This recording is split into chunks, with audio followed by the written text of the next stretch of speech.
मध्ये भारतीय परंपरेनुसार व महाराष्ट्राच्या परंपरेनुसार आपण मृग नक्षत्रामध्ये पेरणी करत असतो। दरवर्षी शेतकरी हा मृग नक्षत्रात पेरणी करतो। 7 ते 8 तारखेला मृग नक्षत्र हे आपल्या देशामध्ये लागत असते। त्याप्रमाणे शेतकरी हा पावसाची चाहूल त्याला लागते आणि तो पेरणीला सुरुवात करतो। आपण बघू शकता की इथं एक शेतकरी आपल्या कोरडवाहू शेतामध्ये आज मकाची पेरणी करत आहे ट्रॅक्टरद्वारे। आणि शेतकरी 7 ते 8 तारखेपासून याची वाट बघत होता पावसाची, पण पावसाने पाठ फिरवल्यामुळे तो स्वतः आता एक त्याचं नशीब एक प्रकारे इथं आजमत आहे। आणि इथं आज मक्याची 7 ते 8 एकरामध्ये 27,000 रुपयांचं बियाणे त्यांनी इथं आज इथं टाकलेलं आहे।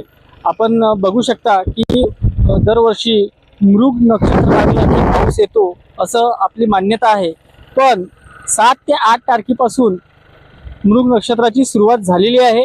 तरी पण इथं पावसाचा काही थांगपत्ता नसल्यामुळे शेतकरी आता कुठपर्यंत वाट पाहिल म्हणून आज शेतकऱ्याने पेरणी सुरू केलेली आहे। आपल्यासोबत शेतकरी आहे, आपण त्यांना विचारू की ते आज त्यांच्या शेतामध्ये काय पेरत आहेत। आज मका पेरणी हा कोरड होतं 8 बघू शकता की शेतकरी कशा प्रकारे देवाच्या पाण्यावरती विश्वास ठेवून आज पेरणीला त्यांनी सुरुवात केलेली आहे।